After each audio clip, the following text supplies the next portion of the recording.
وصحبه أجمعين. سبحانك لا علم لنا إلا ما علمتنا إنك أنت العليم الحكيم.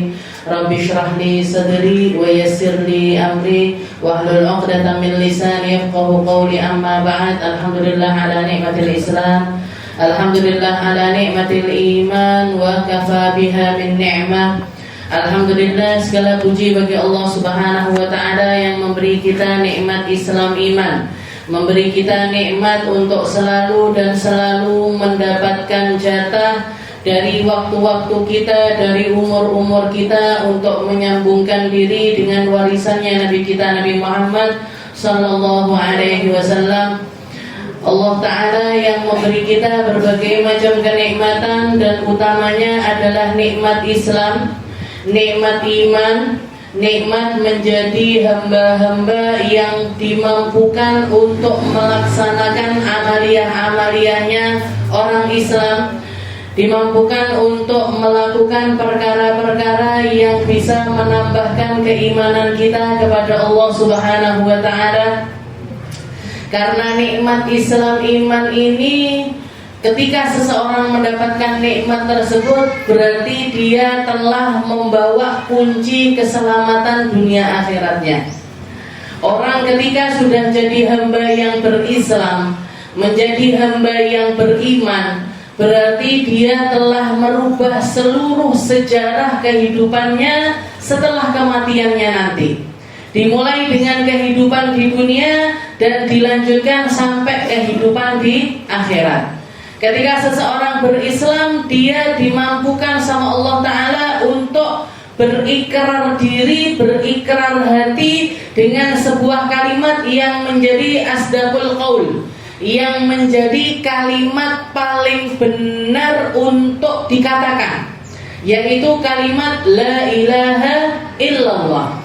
Ketika kita mengikrari itu dengan lisan kita dan keluar dari hati kita yang paling dalam, berarti kita sedang mengucapkan kalimat yang paling benar, yang pernah ada dan akan selalu ada.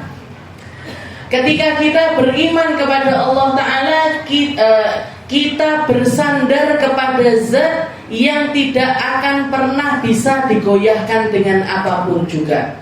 Makanya sindirannya Allah Ta'ala di dalam Al-Quran, ketika seseorang itu menyembah perkara yang lain selain Allah Subhanahu wa Ta'ala, Allah Ta'ala mengatakan la nas'aluka rizqa nahnu narzukuk. Kami ini adalah Tuhan, katanya Allah Ta'ala, saya ini adalah Tuhan yang gak membutuhkan rezeki dari kalian, tapi kami yang ngasih kalian rezeki. Beda dengan Tuhan-Tuhan yang lainnya, beda dengan sesembahan-sesembahan yang lainnya, yang ketika umatnya atau orang yang menyembahnya ini datang kepada perkara-perkara tersebut, biasanya diperintahkan untuk melakukan sesuatu untuk Tuhannya. Kayak misalkan orang-orang yang nyembah berhala, untuk bikin berhala ini dibikin sama manusia apa bukan? Berarti Tuhannya yang bikin manusia. Setelah itu yang mahat manusia, yang dandanin manusia, yang makein baju manusia, yang bersihin juga manusia. Ditambah lagi nanti kalau orang mau datang untuk nyembah sesembahan tersebut, bawa makanan, bunga 7 rupa, kue 9 rupa, minuman 10 rupa, harus begini, harus begitu. Ini Tuhan sukanya kopi yang kayak gini. Tuhan kok seneng kopi, ya kan lucu gitu. Dibawa, disembahkan, setelah itu nanti doa-doa, minta-minta dan lain sebagainya. Katanya Allah Ta'ala la nas'aluka rizqa, saya adalah Tuhan yang gak perlu kalian kasih rezeki, aku sehingga kayak kalian rezeki. Saya yang memberi kalian rezeki. Ini salah satu kenikmatan terbesar ketika kita menyembah Allah Subhanahu wa Ta'ala.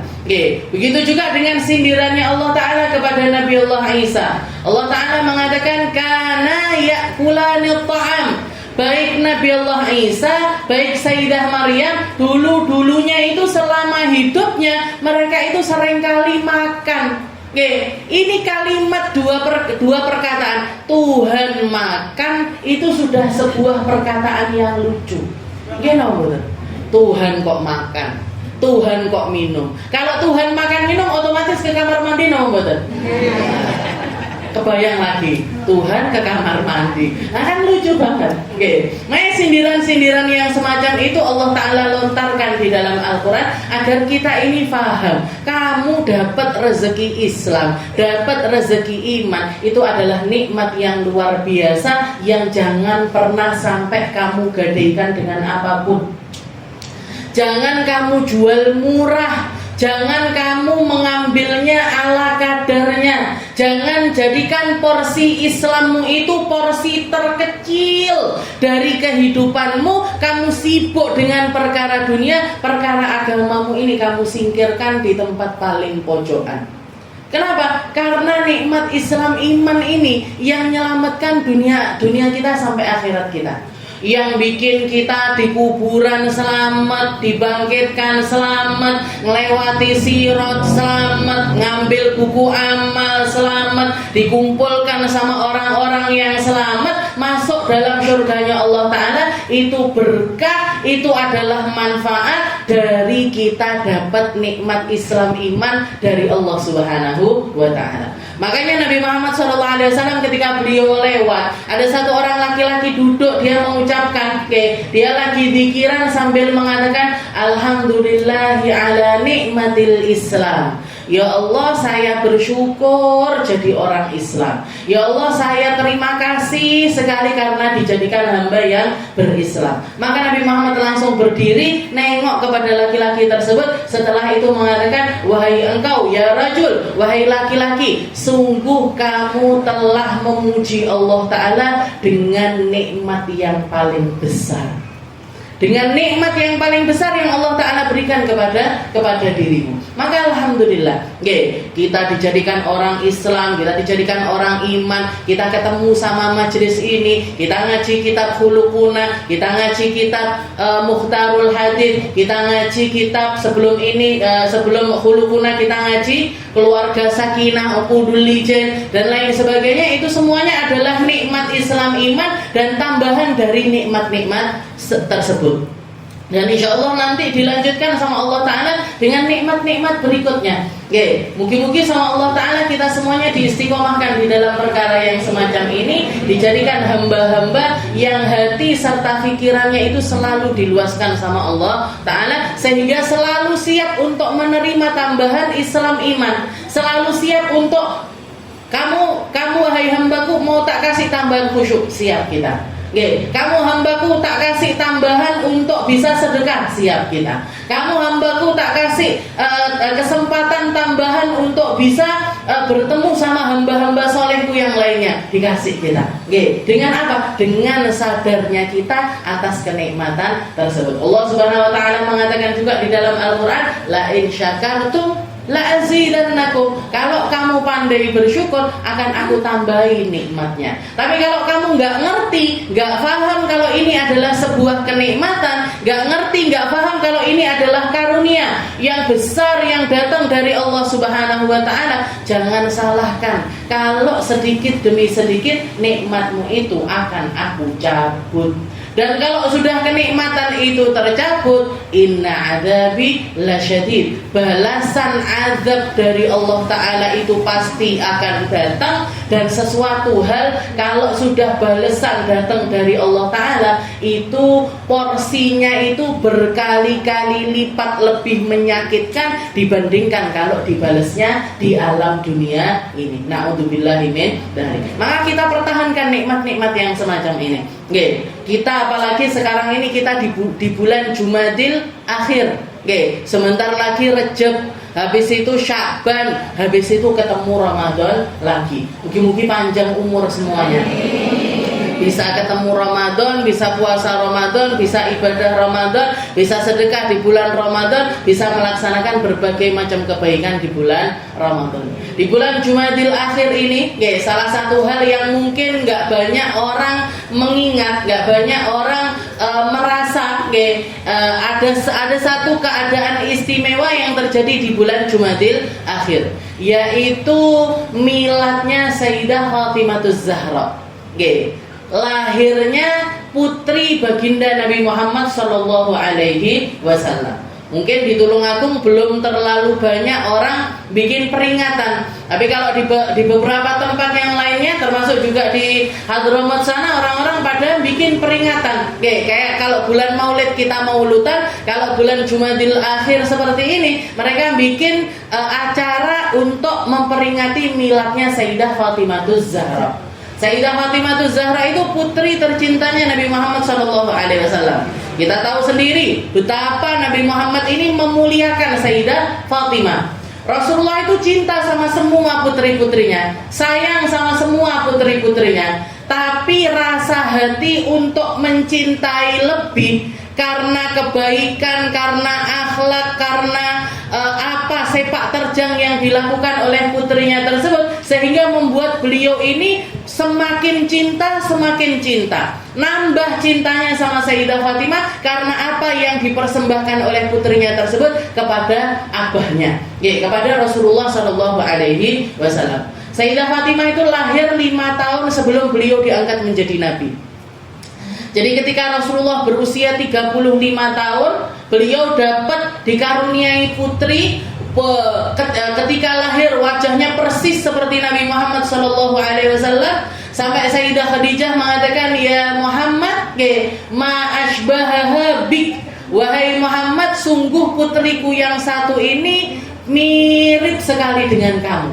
Mirip sekali, dari kulitannya, dari wajahnya, dari perawakannya, dari mulai bayi itu sudah kelihatan kalau wajahnya itu mirip sekali dengan Nabi Muhammad SAW. Jadi 5 tahun sebelum Nabi Muhammad diangkat menjadi nabi. Ditambah lagi dikatakan tahun tersebut adalah tahun di mana Ka'bah itu dibongkar. Jadi terjadi pembongkaran Ka'bah karena Ka'bah sudah lapuk di sana sini, bocor di sana sini, banyak kerusakan di sana sini. Akhirnya orang-orang Quraisy, pemuka-pemuka Quraisy, mereka bermusyawarah gimana kalau kita ini ngerenovasi Ka'bah. Sebagian diantaranya nggak setuju, nggak usah ini loh tinggalannya nenek moyang kita, ini tinggalannya Nabi Allah Ibrahim, ini tinggalannya Nabi Allah Ismail, masa harus kita hancurkan?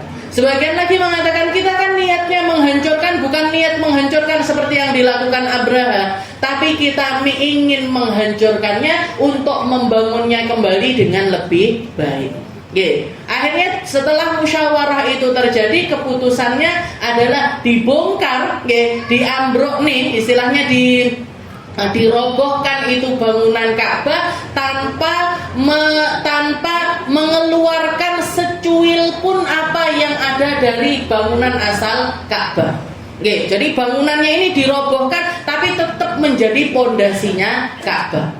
Setelah itu untuk membangunnya lebih baik lagi, orang-orang ini nerima donasi, istilahnya nerima sumbangan dari siapapun yang ingin nyumbang pembangunan Ka'bah tersebut, tapi dengan syarat. Dengan syarat, ada syaratnya. Syaratnya kalau mereka mau ikut nyumbang harus pakai dana mereka yang paling bersih. Mereka tidak nerima dana riba, tidak nerima. Mereka tidak menerima uang sumbangan dari orang-orang yang pekerjaannya ini buruk. Termasuk di zaman itu yang banyak orang jualan homer, banyak orang istilahnya menjajakan dirinya, banyak perempuan-perempuan pelacur itu banyak di negeri Mekah pada saat itu di zaman jahiliyah. Orang-orang semacam ini dilarang untuk ikut nyumbang untuk pembangunan Ka'bah. Kita lihat orang di zaman dulu belum kenal Islam, Islam belum datang, tapi tahu persis mana duit benar, mana duit yang nggak benar. Mana uang bersih, mana uang yang nggak bersih. Dan untuk pembangunan sesuatu yang datang dari sambungan hati mereka kepada Allah Subhanahu wa taala, mereka bikin peraturan di mana ini bangunan nggak boleh masuk di dalamnya harta syubhat. Makanya sampai terjadi apa? Sampai terjadi kekurangan dana.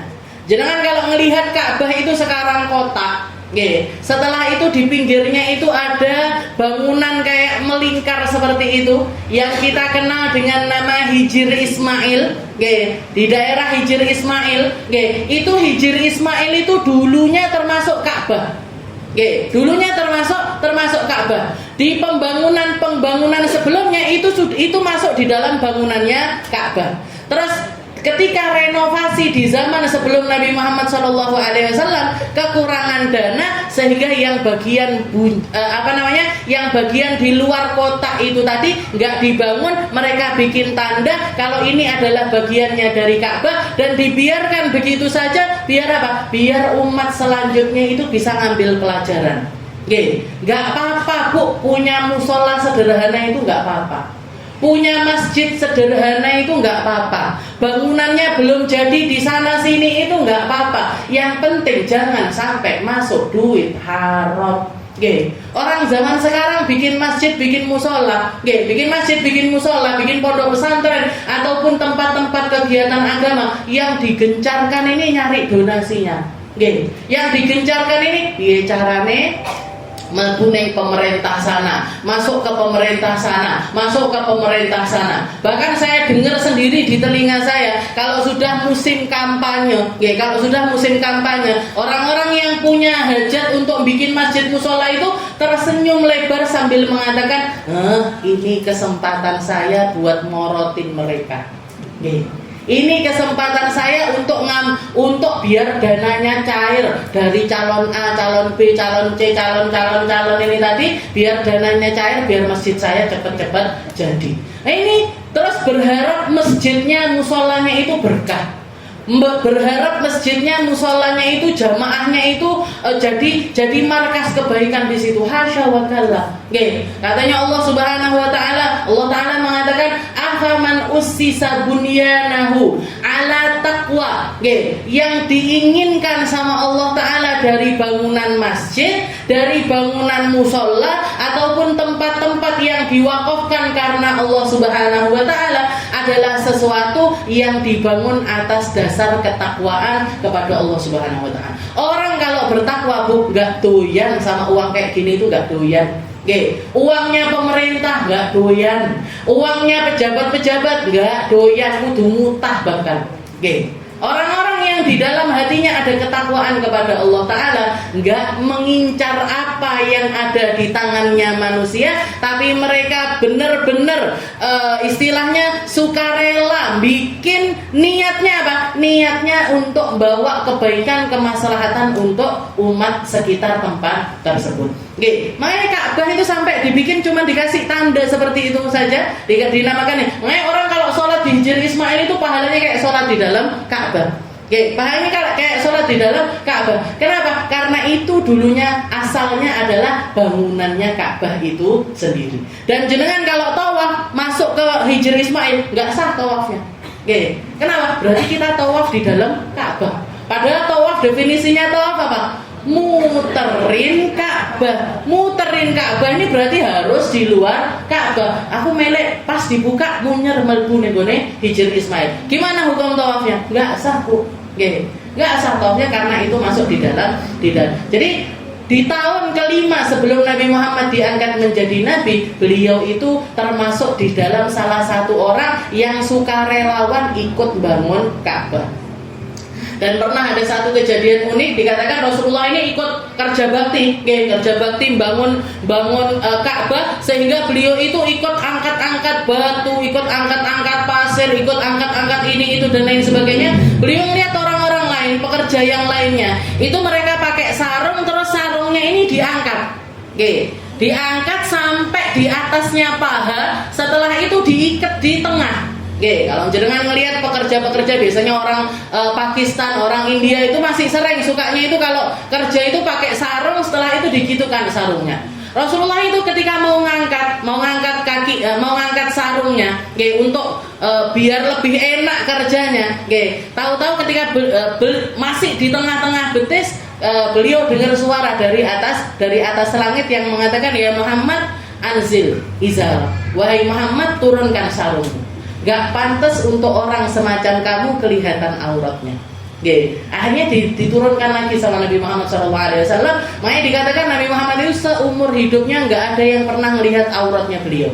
Nggak ada orang yang pernah melihat auratnya beliau kecuali istri-istri beliau sendiri. Jadi sebelum diangkat jadi nabi itu sudah dijaga sama Allah Taala sedemikian rupa. Makanya ada salah satu penyair yang mengatakan, Ummu ahlal bait, wulidat fi amil ladzi buniyat fihil bait.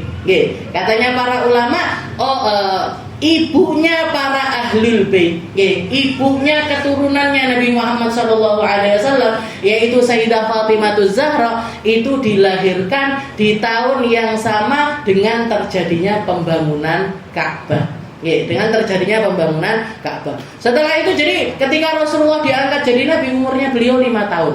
Itu Sayyidah Fatimah Zahra. Dan seperti yang kita tahu, namanya beliau ini banyak sekali julukannya beliau. Beliau dijuluki Az-Zahra, beliau dijuluki Al-Batul, beliau dijuluki Ummu Abiha, beliau dijuluki At-Tahirah, Ar-Radiyah, Al-Mardiyah. Nah, ini Sayyidah Fatimah Zahra ini semuanya.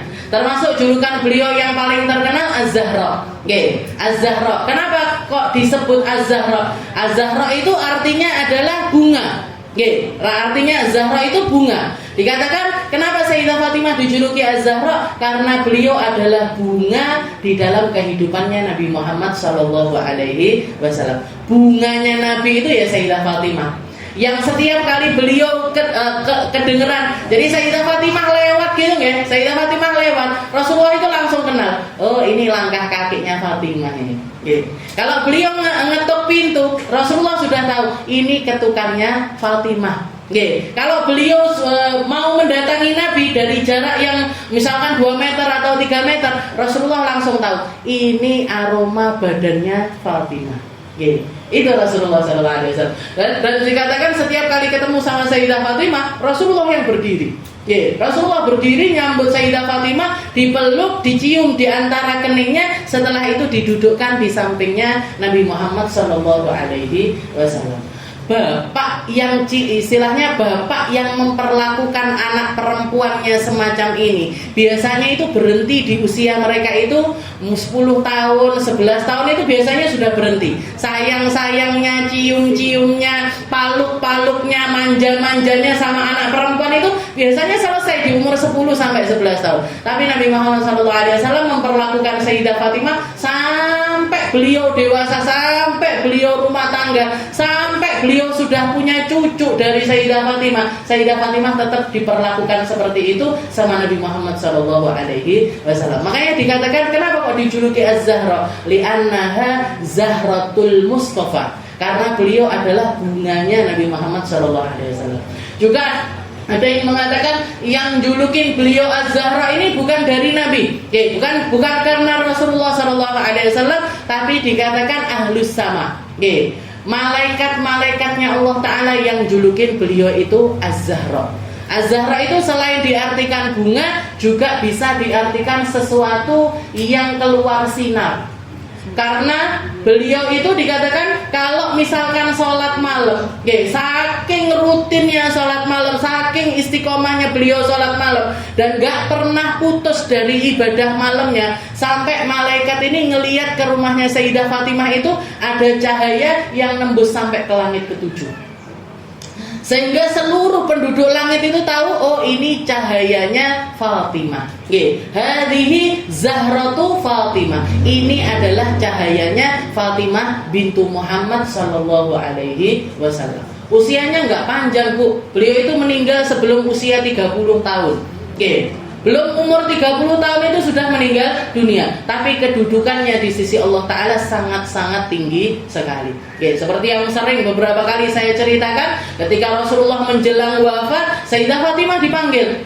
Sayyidah Fatimah dipanggil, Sayyidah Aisyah suruh jauh. Jadi beliau nggak pengen omongan obrolannya sama Sayyidah Fatimah ini didengar oleh siapapun. Sayyidah Fatimah agak menjauh. Setelah itu Rasulullah bisikin sesuatu ke telinganya Fatimahuz Zahra. Setelah itu ketika dengar yang semacam itu Sayyidah Fatimah nangis. Setelah itu dibisikin lagi sama Nabi Muhammad yang kedua kali, tahu-tahu beliau ketawa. Setelah itu, jadi nangis, habis itu ketawa. Selesai dari hal tersebut, Sayyidah Aisyah nanya, ya Fatimah, saya belum pernah melihat tangisan yang lebih dekat dari tertawa dibandingkan apa yang baru saja terjadi kepadamu. Kok cedekmun bernangis guyu? Baru Sabtu Minggu, gitu. Bernangis kok guyu, ini kenapa wahai Fatimah? Maka Sayyidah Fatimah mengatakan, wallahi la usya sirran Nabi. Demi Allah, karena saya melihat Nabi Muhammad ini nggak pengen rahasianya itu terungkap, maka saya pun nggak akan mengungkapkannya di depan siapapun. Sampai Nabi Muhammad wafat, Nabi Muhammad dikuburkan, Nabi Muhammad sudah istilahnya beberapa hari dari beliau wafat. Sayyidah Aisyah ini orang yang penasaran, jadi orangnya itu haus sama ilmu, seneng sama ilmu, tidak mau terlewat apapun dari sesuatu yang bisa diambil ilmu dari perkara tersebut. Akhirnya diburu Sayyidah Fatimah. Wahai Fatimah, apa yang terjadi saat itu? Maka Sayyidah Fatimah setelah wafatnya Nabi baru beliau cerita. Di saat awal itu Rasulullah membisiki di telingaku bahwasanya Allah Ta'ala menawarkan kepada diriku tentang al-baqa war-rafiqul a'la, antara aku tetap membersamai umatku atau aku diangkat sama Allah Ta'ala untuk membersamai Allah Ta'ala. Intinya ditawarin untuk tetap panjang umur apa meninggal dunia. Kalau kita nggak nolak nih, terus nggak ada pilihan, istilahnya nggak pakai disuruh milih, apa mau tetap hidup, apa mau mati. Ada yang mau mati di sini? Milih panjang umur saja. Nah, maka dikatakan ketika ditawarkan hal yang semacam itu, maka Nabi Muhammad mengatakan fakhtaral abd ar-rafiqul a'la. Maka hamba tersebut lebih memilih untuk diangkat sama Allah Ta'ala, untuk membersamai Allah Ta'ala. Maka Sayyidah Fatimah nangis. Berarti apa? Ajalnya Nabi Muhammad sebentar lagi. Beliau akan ditinggal sama abahnya. Setelah itu dipanggil lagi sama Nabi, dibisikin di telinganya beliau. Yang kedua, Rasulullah SAW mengatakan, ya Fatimah, amatardina antakuni anti sayyidatu nisa'i ahlil jannah. Wahai Fatimah, kamu apa enggak ridho karena kamu sudah diangkat sama Allah Ta'ala untuk menjadi wanita pemimpin ahli syurga. Wa annaki awwalu ahli baiti luhuqan bi, dan kamu akan menjadi orang pertama dari keluargaku akan menyusul diriku. Maka ketawa beliau. Yang pertama, kabarnya Nabi Muhammad akan wafat, beliau nangis. Yang kedua, kabar beliau yang akan wafat, beliau malah guyu. Nah, ini orang dikasih tahu ajalnya mau datang, tapi seiso guyu malah gembira ria. Ini Sayyidah Fatimahuz Zahra itu tadi. Karena kedudukannya yang tinggi di sisi Allah Subhanahu wa Ta'ala. Dan kemarin ini ini saya ngambil dari beberapa kajian yang saya hadiri sama guru saya, Bapak Ummu Ali, waktu di Temboro kemarin hari Jumat beberapa minggu yang lalu itu. Itu beliau membahas ngulik tentang Sayyidah Fatimahuz Zahra, dan beliau mengatakan kepada kita semuanya, semua perempuan kalau sudah tahu siapa pemimpinnya untuk masuk ke dalam surganya Allah Ta'ala, kita tahu pemimpin ahli surga ini Sayyidah Fatimah. Pantas gak kita untuk menyalahi apa yang menjadi jalan hidupnya Sayyidah Fatimahuz Zahra? Kan gak pantas. Awake dhewe wis eruh pemimpinnya kita siapa, tapi memilih untuk nyari pemimpin-pemimpin yang lain, nyari kudwah-kudwah yang lain, nyari gandolan-gandolan yang lain. Ini kan gak pas. Kalau kamu pengen masuk ke dalam surganya Allah Ta'ala, pengen berada di belakang barisannya Sayyidah Fatimahuz Zahra, maka ikuti alur hidupnya, ikuti jalan hidupnya, berusahalah untuk menjadi seseorang yang semacam Sayyidah Fatimah. Sayyidah Fatimah itu punya 4 sifat yang paling menonjol di dalam diri beliau. Kalau kita mau mengikuti beliau, maka ada 4 sifat yang paling menonjol dari diri Sayyidah Fatimah. Yang pertama adalah satrul aurah. Yang pertama adalah rapinya beliau di dalam menutup aurat. Jadi rapinya beliau di dalam menutupi apa-apa yang Allah Ta'ala perintahkan untuk ditutupi. Makanya ketika ada Rasulullah ngasih pertanyaan kepada para sahabat laki-laki, kepada para sahabat laki-laki, perempuan yang paling afdol itu yang semacam apa? Semuanya nggak ada yang bisa jawab. Semuanya kalaupun jawab itu nggak benar. Ketika jawab itu, yang satu bilang yang paling taat sama suaminya ya Rasul, katanya Rasulullah bukan. Yang paling begini ya Rasul, yang paling rajin istilahnya khidmah di rumahnya ya Rasul, bukan. Yang ini bukan, yang ini bukan, yang ini bukan. Semuanya disalahkan sama Nabi. Maka setelah itu ketika Sayyidina Ali pulang, dan Sayyidah Fatimah itu kebiasaannya setiap kali suaminya datang langsung nanya, kamu tadi dapat apa aja dari abahku? Kamu tadi dapat ilmu apa aja di luar sana? Jadi hausnya beliau untuk belajar ilmu. Setelah itu Sayyidina Ali cerita, tadi Rasulullah nanya ke kita semuanya nggak ada yang bisa jawab. Apa pertanyaannya? Perempuan yang paling afdol itu yang semacam apa? Maka Sayyidah Fatimah minta izin sama suaminya, wahai Ali, boleh nggak kalau aku yang jawab pertanyaannya Nabi? Tapi izinkan saya untuk menjawabnya langsung di hadapan Nabi Muhammad SAW. Diizinkan sama Sayyidina Ali, beliau pergi ke masjid, mendatangi Nabi Muhammad SAW. Setelah itu mengatakan, wahai abahku, perempuan yang terbaik itu adalah yang nggak lihat laki-laki dan tidak dilihat laki-laki. Orang yang semakin dia tertutup, semakin dia nggak kelihatan sama laki-laki, nggak populer di antara laki-laki, nggak dibicarakan sama laki-laki, mereka adalah perempuan-perempuan yang terbaik. Satrul aurat. Jadi bukan cuma auratnya, aurat intinya aja ya, istilahnya aurat beliau yang ditutupi, enggak. Sampai untuk namanya, untuk sebutannya, beliau merasa malu untuk dibicarakan di antara para laki-laki. Perempuan pertama kali yang minta ketika dikuburkan itu dipakein keranda. Karena takut apa? Karena takut lekuk tubuhnya ini kelihatan. Itu Sayyidah Fatimah. Jadi kalau misalkan kita mau mengikuti beliau, yang pertama ini yang harus kita lakukan, satrul aurat. Jadi dirapikan lagi, ditutupi auratnya secara benar. Setelah itu yang kedua al-qanaah. Betapa beliau itu menghabiskan hidupnya dalam keadaan nerimo dengan apa yang Allah Ta'ala jatahkan kepada beliau. Kalau kita melihat kakak-kakaknya Sayyidah Fatimah, Sayyidah Zainab, Sayyidah Ruqayyah, Sayyidah Ummu Kulthum, kakak-kakaknya beliau yang perempuan-perempuan, semuanya itu punya suami-suami yang ekonominya itu lebih daripada cukup, bahkan bisa dikatakan kaya raya. Sayyidah Zainab misalkan, kakaknya Sayyidah Fatimah yang pertama, Sayyidah Zainab itu punya suami namanya Abul As. Abul As ini salah seorang saudagar muda paling kaya di negeri Mekah. Jadi pedagang yang kaya raya. Itu kakaknya beliau yang pertama.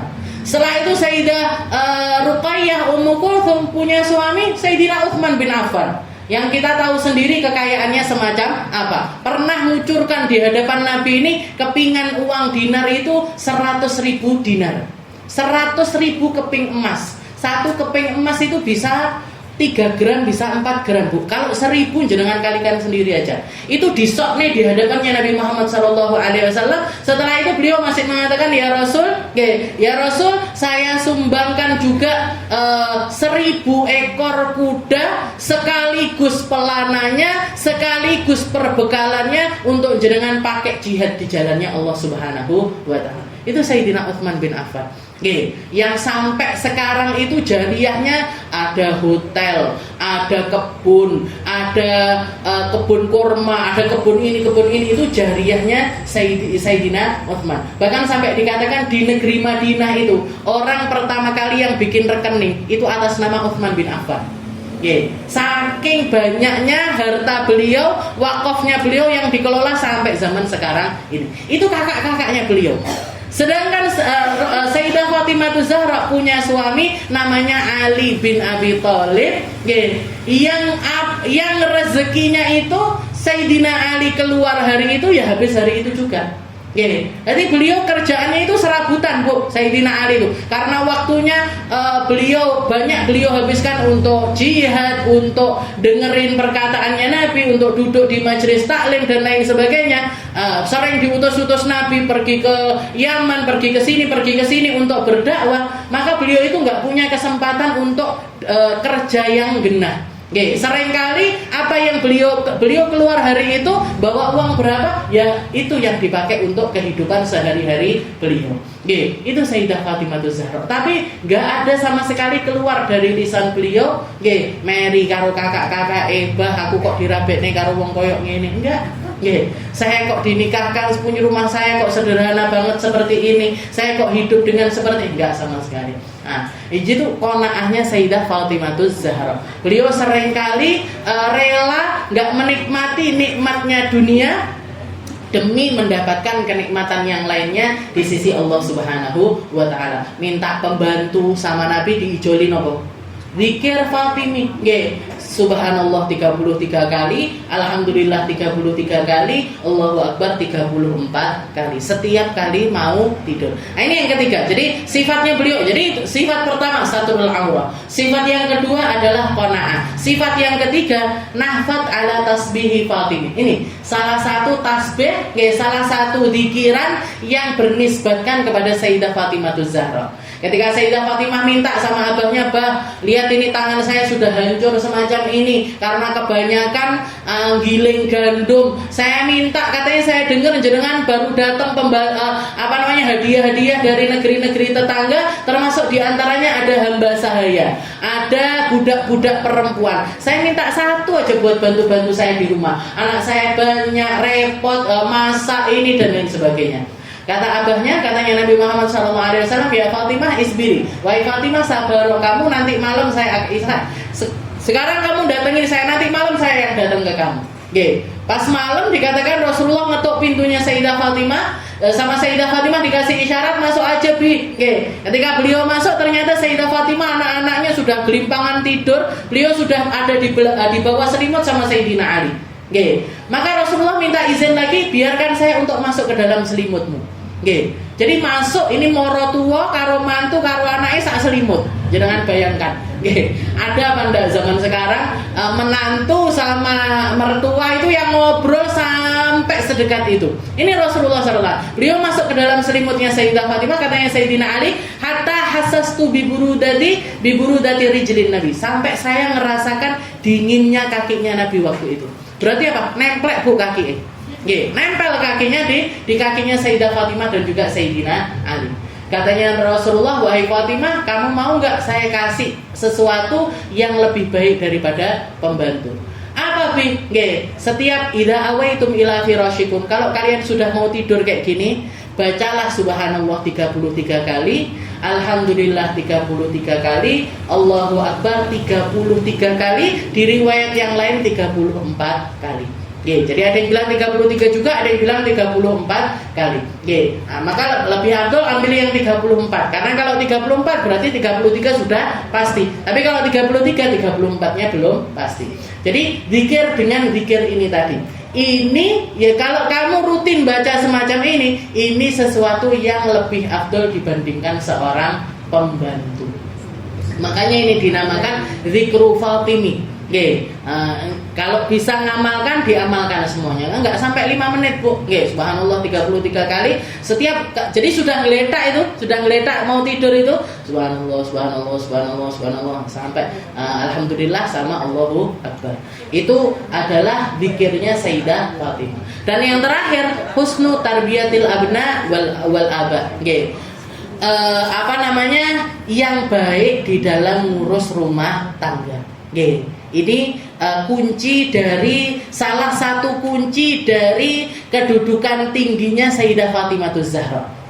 Yaitu beliau adalah orang yang perannya itu di dalam rumah, bukan di luar rumah. Perannya beliau di dalam rumah seperti doanya Nabi ketika beliau mau nikah, wasiatnya Nabi kepada Sayyidina Ali dan juga Sayyidah Fatimah pas manten baru diangkatkan sama Nabi. Setelah itu sudah tinggal di dalam rumah tersebut, maka Rasulullah mengarahkan baik kepada Sayyidina Ali, baik kepada Sayyidah Fatimah. Beliau mengatakan, wahai Ali, tugas kamu yang di luar sana, yang bagian nyari rezeki, yang bagian ngopeni gentenge omah, ngeceti luar rumah dan lain sebagainya, itu tugasmu. Jangan kamu bawa keburukan, istilahnya kabar-kabar nggak baik yang ada di luaran, jangan kamu masukkan ke dalam rumahmu. Jangan kamu ceritakan apa yang terjadi di luar ini untuk masuk ke dalam rumahmu. Karena biasanya kasak kusuk pertengkaran antara suami istri ini karena dua-duanya nggak bisa ngontrol apa yang sebaiknya disampaikan di dalam rumah. Bapak-bapak kerja di luaran, setelah itu cerita ke istrinya, koncoku kerja sing jenenge Bu kuwi lho, wayu saiki. Cemburu apa enggak istrinya? Cemburu, Bu. Yang temenku yang satu itu loh, bodinya sekarang. Mary istrinya. Jadi yang di luar taruh di luar. Kalaupun makanya karena sekarang banyak perempuan juga kerja, jadi kan kalau kerja rumah tangga, jadi pisahkan antara pekerjaan sama rumah tangga. Kalau yang sudah terjadi di kantor, sudah terjadi di sekolah, sudah terjadi di luar, jangan dibawa ke rumah. Masalah-masalah yang ada di sana jangan dibawa ke rumah kita, karena itu yang bisa merusak apa yang terjadi di dalam rumah kita. Ini wasiatnya Nabi Muhammad kepada Sayyidina, wahai Ali, bagianmu yang di luar, yang keburukan yang ada di luar jangan kamu bawa masuk. Sesuatu yang berpotensi untuk bikin nggak enak di dalam rumah tangga, jangan kamu masukkan ke dalam rumah ini. Termasuk diantaranya, jangan masukkan harta yang haram, jangan masukkan kalimat-kalimat yang haram, jangan masukkan hal-hal yang buruk di luaran masuk ke dalam rumah.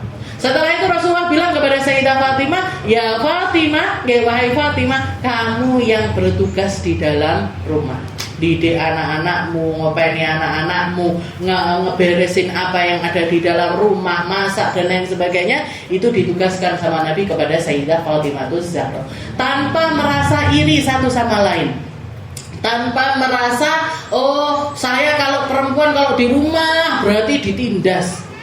Laki-laki saya juga bisa kerja, saya juga harus bisa keluar, saya juga harus bisa berkarir. Nah, ini yang banyak membuat rumah tangga itu nggak stabil.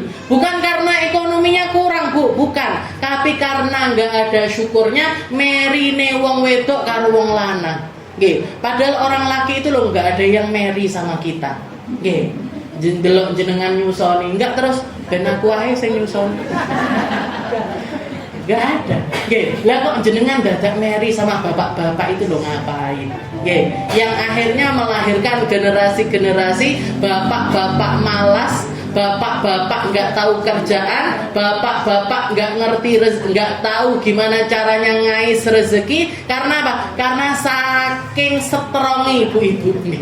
Karena Mary nih ibu-ibunya pengen kerja kayak laki-laki, pasrahin aja, Bu. Pasrahin aja. Jadi bagian nyari rezeki dan lain sebagainya. Kalaupun jenengan ngewangi, kalaupun jenengan pengen ikut punya andil di dalam nyari rezeki, itu sebatas membantu. Jadi batasannya itu kalau perempuan kerja itu nggak pernah sampai ke tingkat wajib, itu nggak pernah. Tingkatannya adalah sunnah. Kalaupun kita bekerja itu karena sukarela, karena kebaikannya perempuan, tapi jangan sampai perempuan yang jadi tulang punggung dari keluarga, kecuali di situasi-situasi tertentu. Situasi-situasi tertentu yang nggak terelakkan, maka mau nggak mau perempuan yang jadi tulang punggung dari keluarga. Tapi jadi 4 ini tadi, sifatnya Sayyidah Fatimah Zahra, satrul aurah wal qanaah wa nafat ala tasbihi Fatimah wa husnu tarbiyatil abna'i wal aba. Jadi yang baik sama anak-anak, baik juga sama orang tuanya. Makanya Sayyidah Fatimah itu julukannya Ummu Abiha, ibunya bapaknya.